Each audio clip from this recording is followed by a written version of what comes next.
बिजली की कीमतों में इजाफे के बाद 50 रुपए फी यूनिट तक अदायगी और लाइफ लाइन सारिफीन इजाफा से मुस्तसन है। अदायगी के लिए एक माह में 400 से ज्यादा यूनिट इस्तेमाल करने वाले लोग 7.50 मजीद फी किलोवाट घंटा नेपरा नई शरहों के नफाज से पहले कल अवामी समाअत करेगी।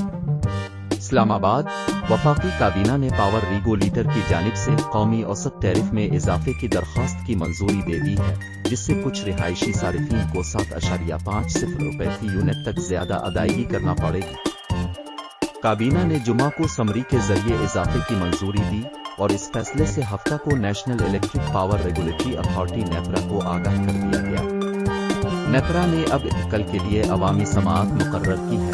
इसका इतलाक 1 जुलाई से होगा और उसका इतलाक तमाम पावर डिस्ट्रीब्यूशन कंपनियों डिस्कोस और कराची में कायम पर होगा। लिहाजा 400 से ज्यादा यूनिट इस्तेमाल करने वाले शहरी इजाफी 850 फी यूनिट अदा करेंगे। इससे पहले रस्मी कार्रवाइयों को पूरा करने के लिए आमतौर पर 100 यूनिट तक इस्तेमाल करने वाले अफराद 3 रुपए के इजाफे के बाद 16.48 रुपए फी यूनिट अदा करेंगे।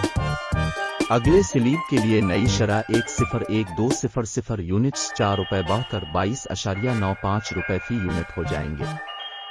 2013000 यूनिट्स के लिए 5 रुपए से 27.14 रुपए फी यूनिट तक